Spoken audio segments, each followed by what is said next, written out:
तर कसं काय आपली कोल्हापूरची प्यारी पब्लिक वेट इज ओव्हर नाव, कारण की ज्यांना पण आयफोन 13 प्रो 14 प्रो मध्ये ज्यांना पण गोल्ड आणि सिल्वर कलर पाहिजे होते ते सगळे कलर आपण अवेलेबल केलेले आहेत.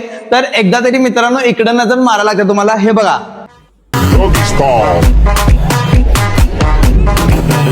मित्रांनो, ज्यांना सुद्धा 10,000 रुपयाच्या आतले फोन पाहिजे होते, ज्यामध्ये सगळं चालावं, व्हॉट्सअप, फेसबुक, गुगल पे, फोन पे, इंस्टाग्राम सगळे चालणारे फोन सुद्धा फक्त आणि फक्त आपल्या पब्लिकसाठी आपण अवेलेबल केलेले आहेत. तर प्लस मित्रांनो हे सगळे फोन तुम्हाला बजाज फायनान्स सुद्धा करून देतोय आपण, आणि बजाज फायनान्स कडून तुम्हाला 3,000 रुपयांचे कुपन सुद्धा भेटणार आहेत. फक्त काहीच नाही करायचं आहे, फक्त या स्कॅनरवर तुम्ही तुमचा मोबाईल स्कॅन करायचा आहे, तुम्हाला 3,000 रुपयाचं कुपन असंच भेटून जाणार आहे. तुम्ही काही घ्या किंवा नाही घ्या, फक्त व्हिजिट करा, स्कॅन करा आणि 3,000 रुपयांचे कुपन iCloud स्टोअर मधून घेऊन जावा मित्रांनो. तर लवकरात लवकर व्हिजिट करा आणि आपल्या हक्काच्या दुकानात मोबाईल खरेदी करा.